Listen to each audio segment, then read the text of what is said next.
So, good morning once again. You are welcome to my series, Best Helping Hand in Jump Physics series. The topic before us is continuation of scalar and vector. In the last class, we discussed when vectors act in the same direction, how do you find their resultant? When vectors act in opposite direction, when forces act in 90 degrees to each other, we explained that. So before we go to when forces act at angle that is different from 90 degree, before we go to that, there are some prerequisites you need to quickly know. When we have a triangle, we call them sine rule and cosine rule. Sine rule, that is the first thing you need to learn. Sine rule. What is sine rule? If we have a given triangle like this,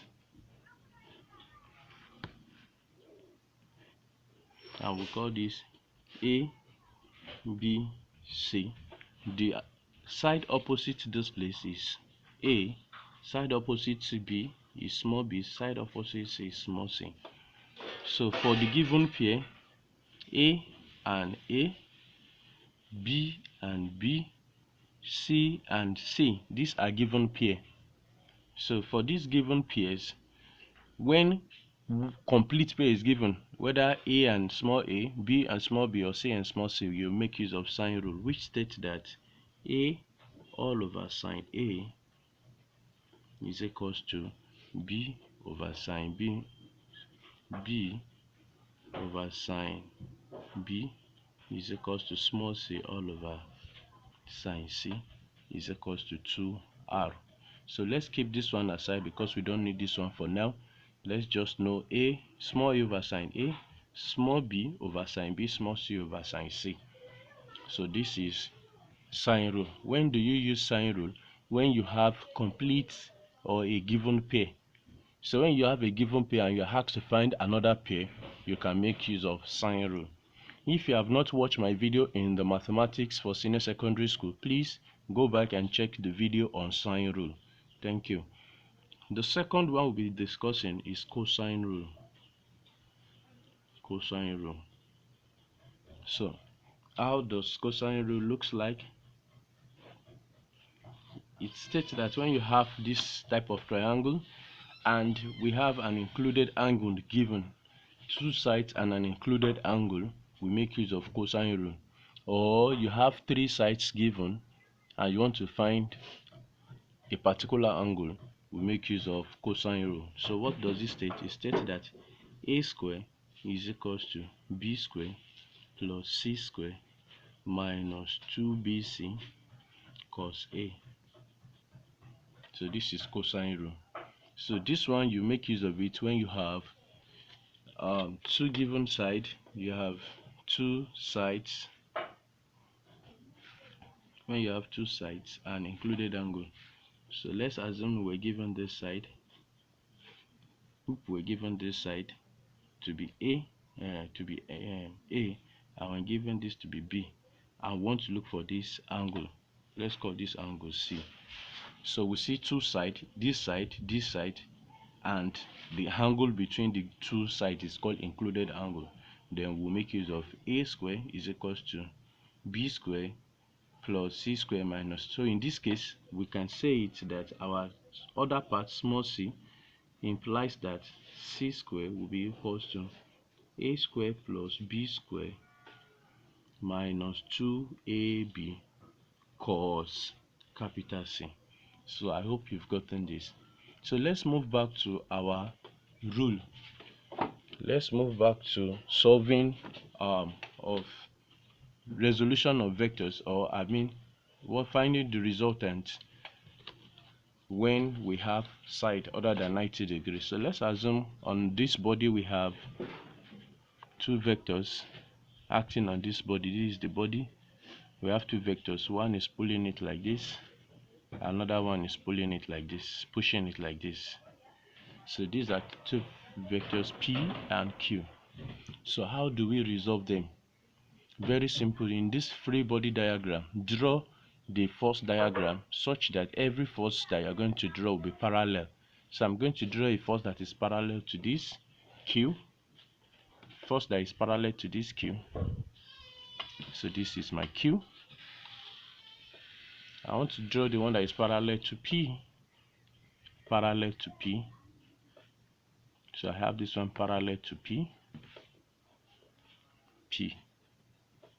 So I will copy this angle by drawing another parallel one. I'll copy this P, I'll copy it to this side, P. I have copied it here. And this Q pointing up, I also copy it on this side. I've copied it here. So you have to look for where two forces are acting mouth to mouth. They are pointing mouth to mouth. So this force is moving in this direction, this one is also moving in this direction. So their mouths are mouth to mouth at this point. Look at where their mouth is mouth to mouth. So I will draw the resultant from there, the diagonal, which is the resultant from there. So this is what I have. So if this angle is angle theta, then this angle also is angle theta. So I hope you understand that. So this is my resultant. So you can draw a triangle out from here. Let's look at the triangle I can draw out from here. The resultant, my Q, draw a side parallel to Q, parallel to Q, and this side parallel to P, P. So at this point we see that this is included angle. P will be given, Q will be given, and we know the angle between them. Included angle will be given. So included angle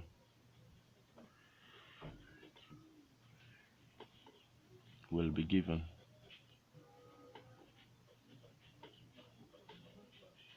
So let's take an example.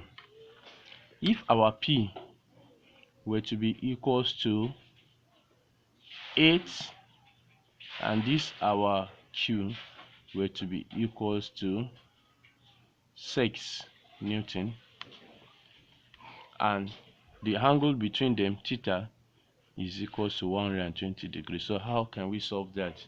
120 degrees, how can we solve that? So it means this our diagram, we have our P, so you have to resolve it like this. You put your Q to be equals to 6 Newton, your P to be equals to 8 Newton, and R is what we are looking for. So to solve this, we make use of our cosine rule by saying our R square is equals to P square plus Q square minus 2PQ cos the angle between it, which is 120 degrees. 120 degrees. So, and we can see it that we have P square is 6 square, no, 8 square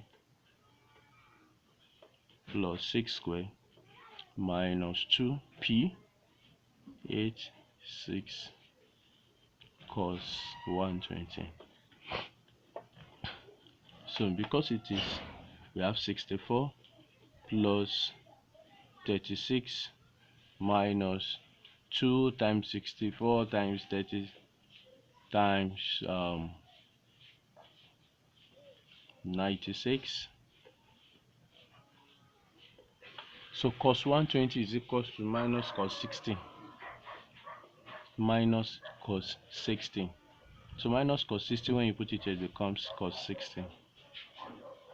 Cos 60. What is cos 60? That is 1 over 2. So I have it to be equals to 64 plus 36 plus half of 96, that is 40. And so we can add this together. So when we add it together, we find the square root. R square, R equals to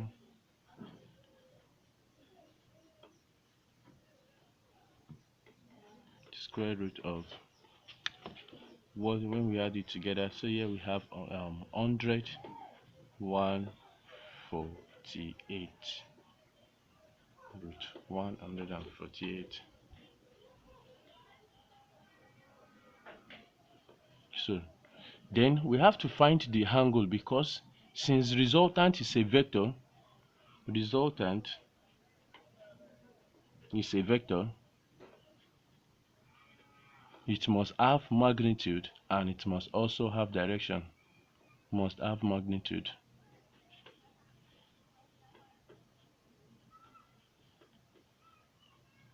and direction.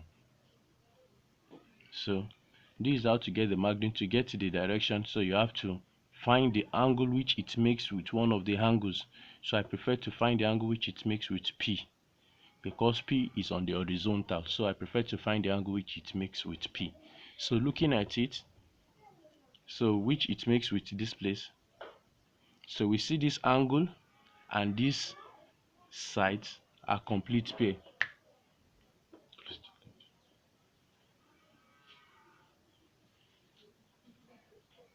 This angle and this side are complete pair. If they are complete pair, then you have to solve it using sine rule. So I have this angle, let me call it, so I have sigma all over q all over sine sigma is equals to 1, that's r all over sine 120. So for you to be able to find your sigma, this is q. For you to be able to find your sigma, you can say that it implies that sine sigma is equals to r, that is 30 q sine 120, q sine 120 all over r. So for you to be able to find the sigma itself, you have your sigma to be equals to arc sine of whatsoever you have there, q sine 120 all over r. So thank you for watching. Watch out for when I will be solving past question in on live. I'll be solving live past question live on YouTube. So watch out so that you will see the techniques. You don't need to solve wasting the whole time solving like this. I just need to explain to you in detail and using one example so that it will not be boring. But the day I'll be solving online, I'll be picking them past questions, solving the past questions. So watch out for that day. If you have not subscribed to my YouTube channel, please subscribe so that when I want to come online, you can have access to be able to connect directly with me. Thank you. Stay tuned.